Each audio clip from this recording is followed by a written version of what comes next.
welcome to my channel. My name is Linda. I have some fun crafts for you today. So what are we waiting for? Let's get started. Today we'll be working on the Stars and Stripes of Americana style 4th of July home decor crafts. So let's get started with project number 1. For this project, I'm bringing in the rolling pin.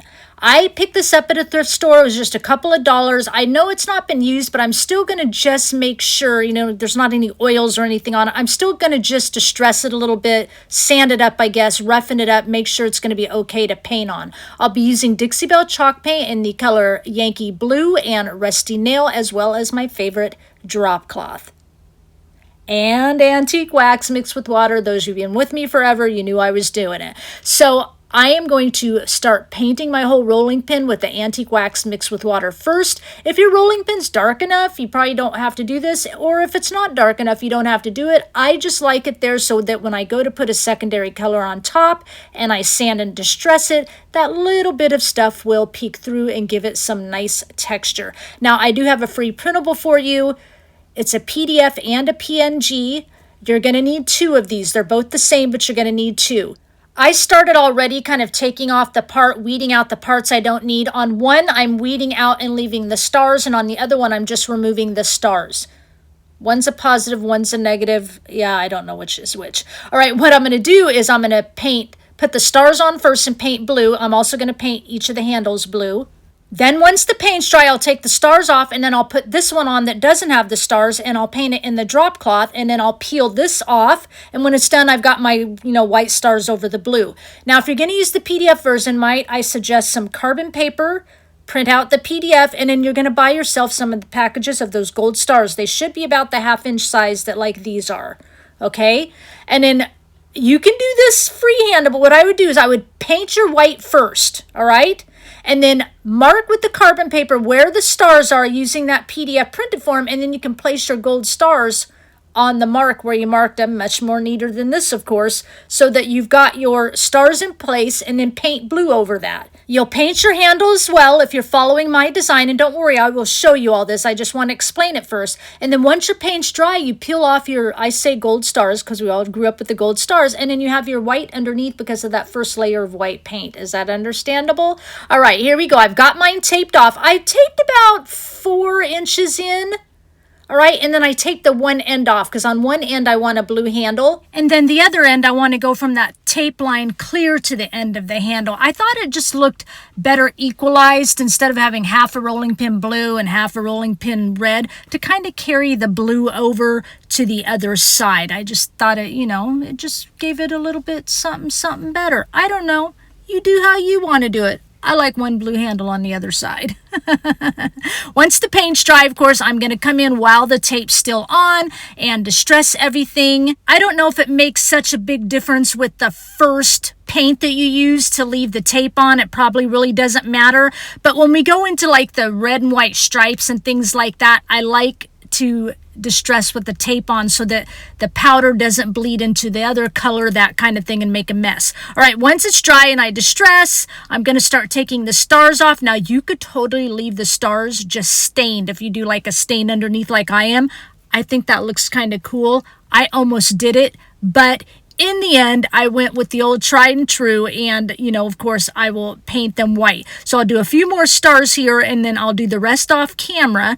And what I'm going to do is once these are out, I'm going to line up my stars on there to put this on there. I'm going to wipe all the dust off here.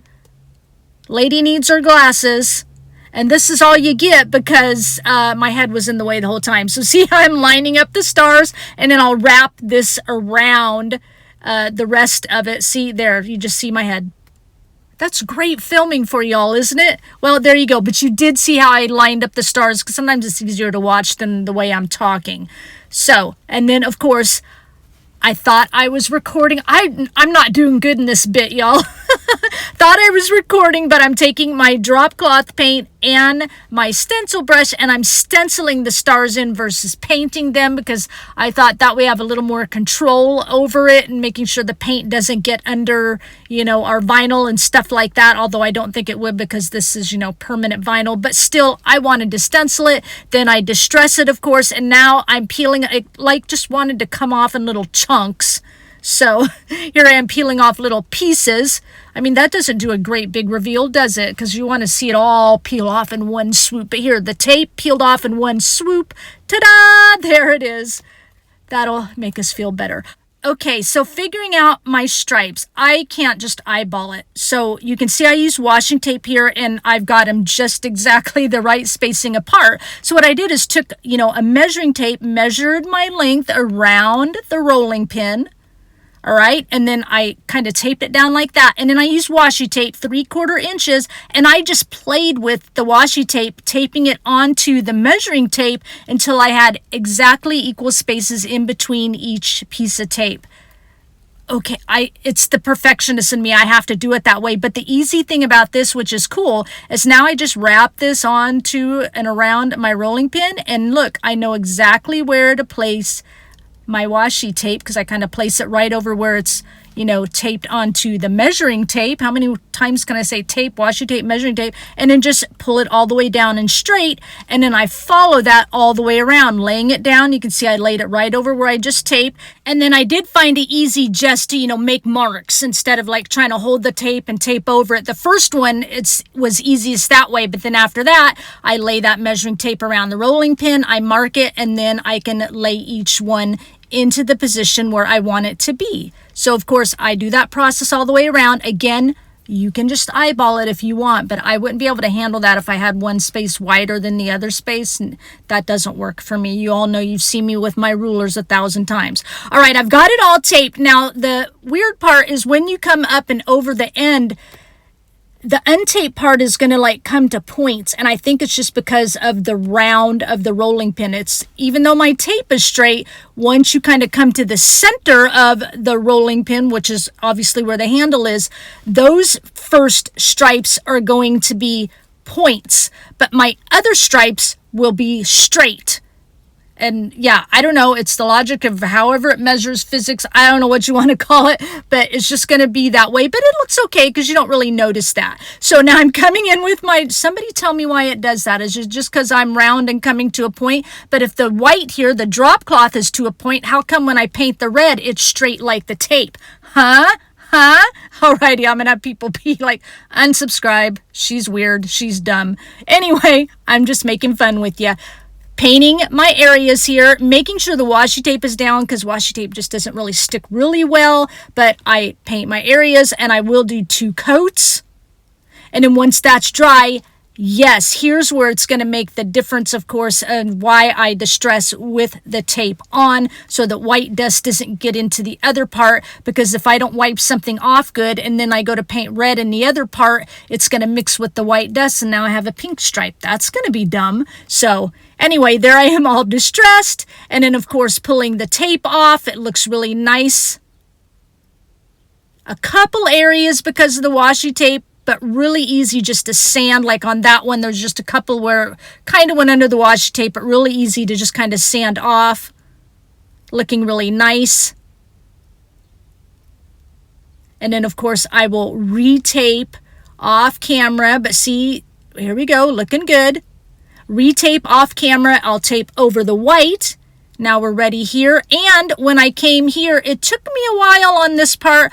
I had to piece little pieces of washi tape to fill in that little triangular shape. I think that took more time than it did to do the whole rolling pin. But I don't want red to get onto the white, so I had to piece in that triangle area on the edge of the rolling pin. But anyway, once that's done, then of course I can come in here and paint a couple coats of red, making that look nice. And then of course once that's dry, I will come in and distress. Really trying to get along the lines at the edge of that washi tape, like you can see there, so that really gives me a really nice kind of crisp line of where the stripe, starts, if you know what I'm saying. And you can do as little, as much, or no distressing as you want. And then when I pull that off, that looks pretty good, huh? I really like this. It was just a simple, easy project. I only, yelled at it when I had to tape the little triangles in on the end. And there's not like a whole lot to it. It's stars and stripes, but I love how it turned out. I love the crispness, the starkness, yet the distressing. And then when we pull this off, look how good that looks. I just think it looks awesome. Now, I was going to splatter, and then I forgot. You all know I like to take my black paint mixed with water or white or whatever color, and I would have splattered it, but I forgot. So if you want to add a little splatter, now's the time. But what I'm going to do is do my Dixie Belle wax in clear, and I'm going to come through and I'm going to seal all of this. I like this Dixie Belle wax in clear. I hadn't used Dixie Belle brand before. I'd always used DIY, but it does dry matte, so I like that as well. But just making sure I come through and, you know, seal it all up so that our paint will stay vibrant and look nice. And then once I do that, that makes this easy project complete. You could add some ribbon on the handle, whatever you want. I'm going to leave it. We'll take a look at the final results at the end of the video. Let's move right on into project number 2. For this project, I was going to cut out a star. I'll get back to that in a minute, but I found 2 of these for $3.95 at a thrift store, and I bought them both because I'm thinking I can take this apart. See, there's just a little screw there. And I've got one of them already, like the screws out, and I can just undo it. Although the star thing point did break on that side, but it just broke in one piece, so I could totally wood glue it together. But then I've got 2 other pieces to do on other projects later. All right, and then once I get this out off camera, I will sand and distress it and, you know, get rid of all the gook where it was layered together, because I want to get all that off, and the paint and stuff, that yellow paint. So I will have a link in the description box to my blog, of course. This is a star we did last year at Christmas time. It's a little bit different shape, but if you have a jigsaw and you want to cut it out, it's about the same size as the one I'm using from the thrift store. You have that option, or you could use those thinner wood stars from Dollar Tree, or any wood star you find like Hobby Lobby, something like that. Now what I'm going to do is right straight across underneath that right and left point. After I sand my star, I'm going to just cut that straight across. You don't have to, but here you can see that I did. I've got everything sanded. I just took all the paint off because that yellow paint was like oil-based or something, and it got so gummy as I'm trying to sand it, and it was hard to take off. I roached like 3 sheets of sandpaper. Anyway, now I'm taking wood filler. I'm filling in the holes. And while that's drying, I want to show you this. I found this in the school section at Dollar Tree. It's a really nice, thick wood tag. I bought like 4 of them. I'm going to use that for a tag. I'm going to use Waverly Antique Wax mixed with water, Dixie Belle chalk paint in the color Drop Cloth, Yankee Blue, and Rusty Nail for this project. Now, I know that I plugged up the holes, and I'm going to make new holes, but I wanted them in a different position. So I'm making holes a little farther out in the top portion.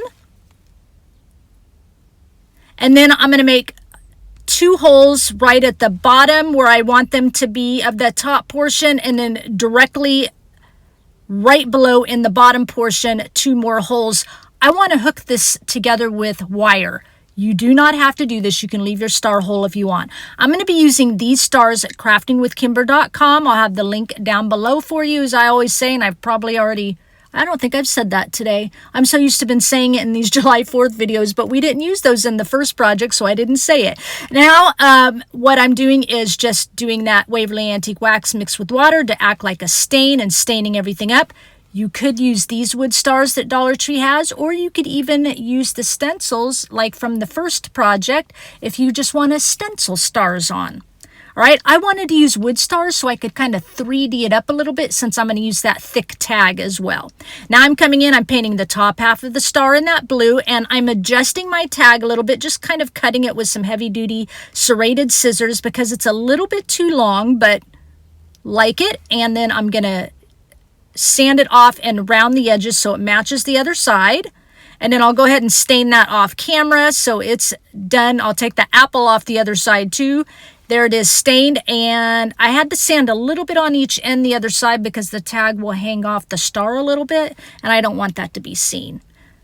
Okay, then I'm coming in with the drop cloth, and I'll, of course, paint our tag, and like I said, a little bit on the edges on the other side, and then I will paint the stars. And yes, I'm only using 4 stars. I was going to actually use the Dollar Tree stars and use more of them, but I liked the idea of just using like 4 stars, and I like the wonkiness of them, and I thought it would look cuter. You use as many as you want.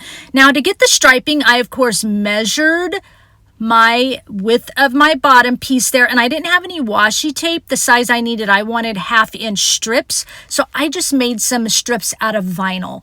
But you could use however you want. But yeah, I only had like 1/4 and then 3/4 inch washi tape. And then my painter's tape was 1 inch. So I used my vinyl Cricut program, and I just made 1/2-inch strips for the length of my bottom piece. And so I will just wrap those into position, just going 1/2 inch in between each strip.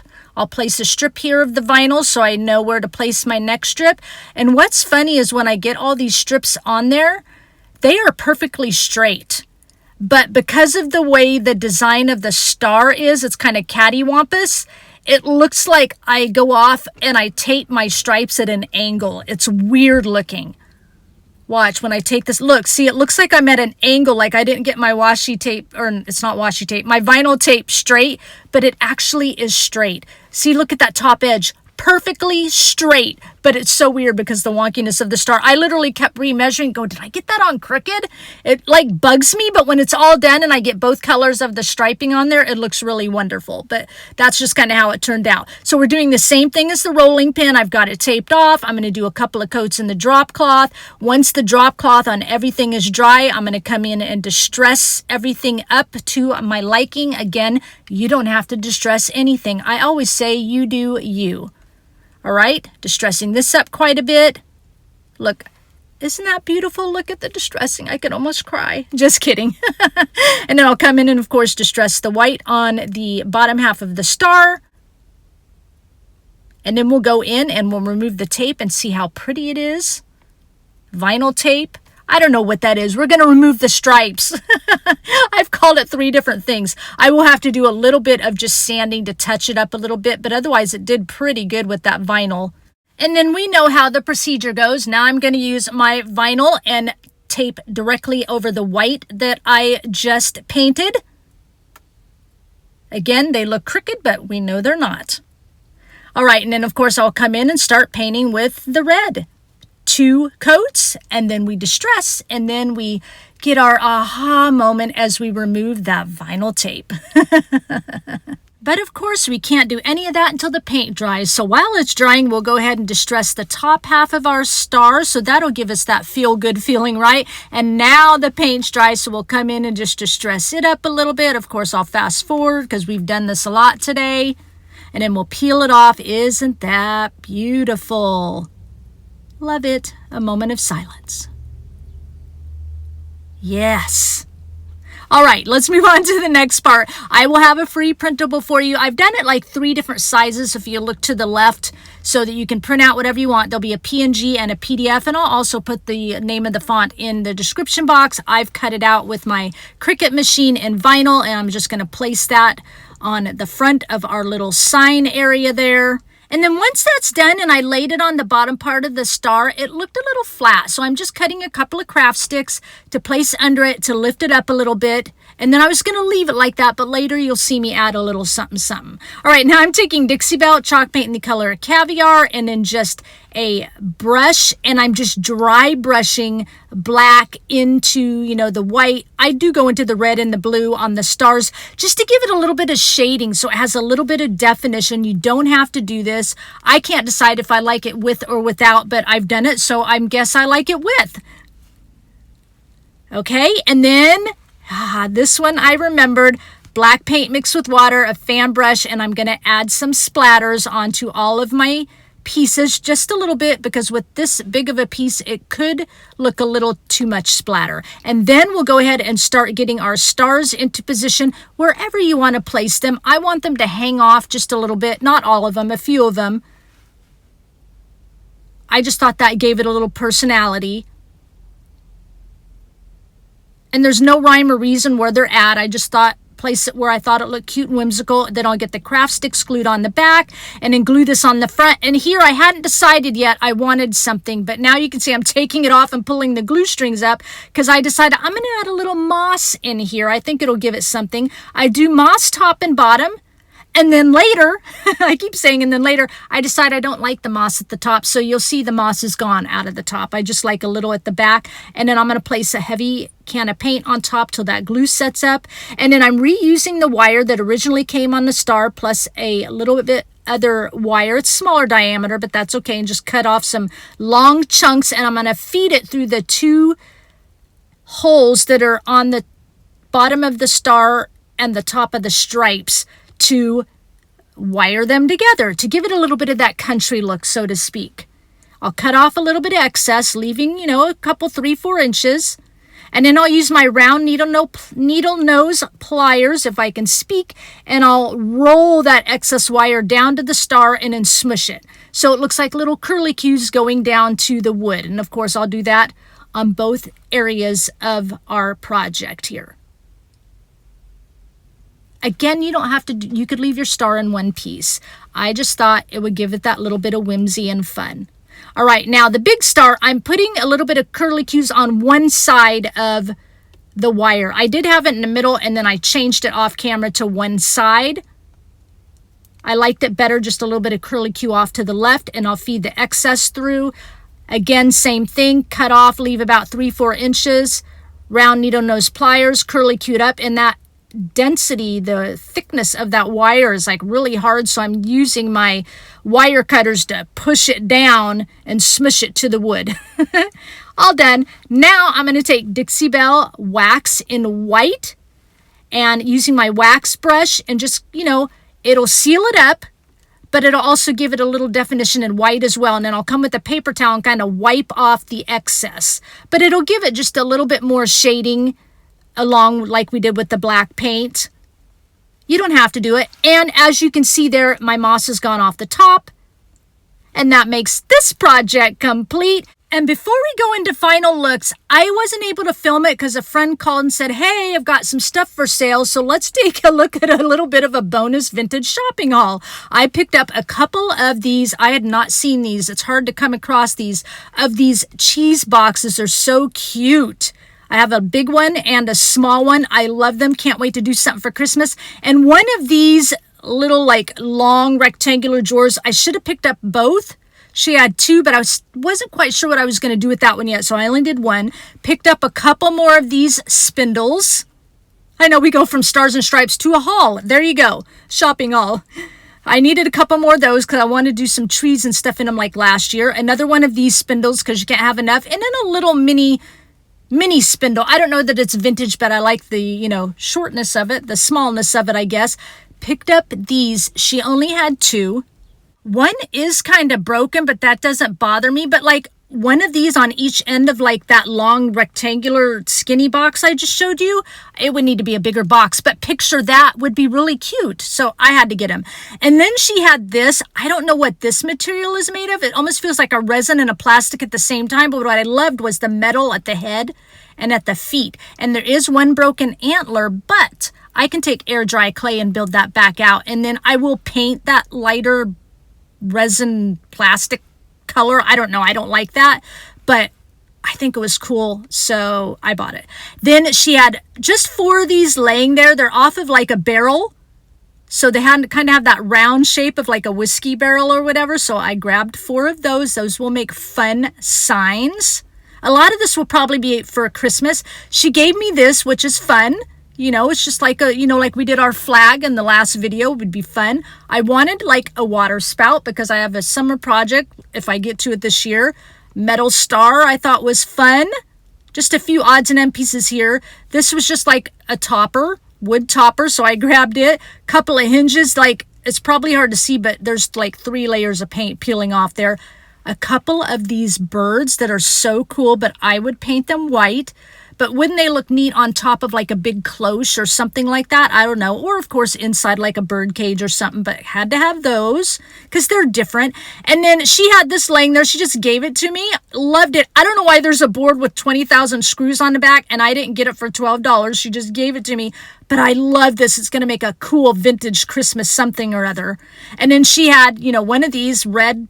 I love the like dark in the center where it's all stained.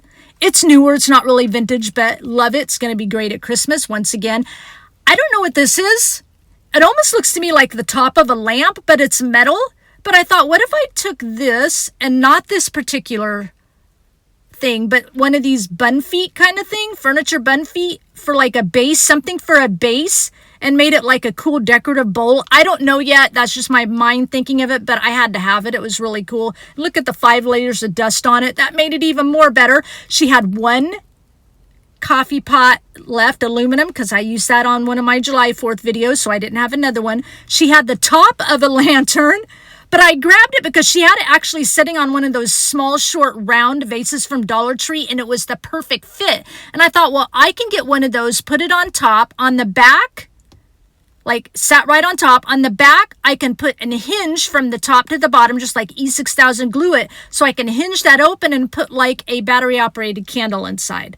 And then this, I can't remember the name of it. Oh my gosh. I looked it up online. Here it is. Pewter, 2 of them. It's around $30 vintage from like 1920s, I think, like a coffee creamer. So I picked that up. I thought it was interesting how it had the, you know, thing on the handle. And then this little one, same thing, all pewter, and it looked like, or the Google said it was like a sugar bowl or something. I just thought they were cool. I might put little small bottled brush trees in them. I'm not sure. Both worth around the $20, $30 range. And then she gave me this. Look how rusty the metal is. The top is newer. I'll just paint that. But the bottom of the sled is so rusty. And then I'll place a great big rustic tree onto the part where you sit, and it's going to look awesome. And that makes this part of the nothing to do with July 4th, but I thought you might enjoy taking a look at a shopping haul complete.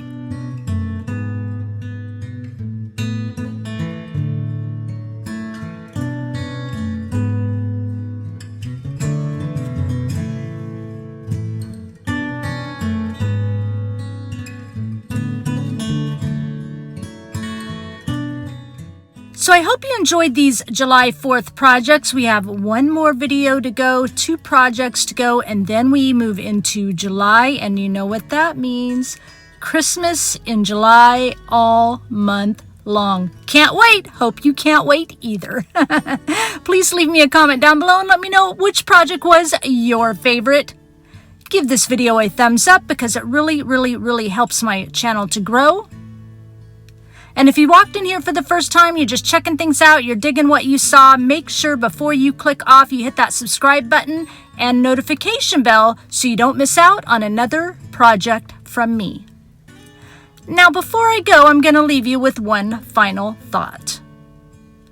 Sometimes when you make a mistake in life, you have feelings of shame, and the automatic human response is to duck and cover. You essentially want to hide. Hiding, however, comes with feelings of being isolated and alone. Basically, you've just given the enemy a map to your thoughts of guilt and regret. Here's the thing, though. No matter what mistake you have made, Jesus isn't looking to call you out publicly and punish you as the enemy would have you think. The enemy loves to whisper feelings of condemnation, which keeps you in that mindset to stay hidden. But if you are truly seeking forgiveness and guidance for redemption and change, there isn't a mistake so big that Jesus will not forgive. In the Bible, the book of 1 John chapter 1, verse 9, it says, if we confess our sins, he is faithful and just and will forgive us our sins and purify us from all unrighteousness. Now, it isn't to say that there aren't repercussions for what you may have done, because you have to own up to your mistake. But when you earnestly seek God, he will give you the strength to endure and overcome what happened. However, if you keep beating yourself up over this mistake and you don't allow God to help you through it, you'll just keep becoming a victim to the condemning thoughts of the enemy. Do not fall prey to the lies of the enemy. In the book of Romans, chapter 8, verse 1, it says, therefore, there is now no condemnation for those who are in Christ Jesus. Did you hear that? There is no condemnation for those who are in Christ Jesus. With Jesus, you have a path to victory. He will give you the strength to stand up and stay strong in the face of the adversary. You can trust in God's forgiveness, and through this forgiveness, the enemy's condemnation will be broken because God's grace will change you from the inside out. The enemy will no longer have the power over you. The book of 1 John chapter 4, verse 4 says, "My dear children, you come from God and belong to God. You have already won a big victory over those false teachers, for the Spirit in you is far stronger than anything in the world." When you finally let go and allow yourself to fall into God's redeeming grace, you will have the hope and promise of God's word that He will bring you through this. You will no longer have to hide as God's love brings you out and leads you down the path toward healing and renewal. Book of Proverbs chapter 3 verses 5 and 6, "Trust in the Lord completely, and do not rely on your own opinions. With all your heart rely on Him to guide you, and He will lead you in every decision you make. Become intimate with Him in whatever you do, and He will lead you wherever you go." And I'm going to say that again, that last line, God will lead you wherever you go. I thank you for sharing your time with me, and I'll talk with you again soon. Bye.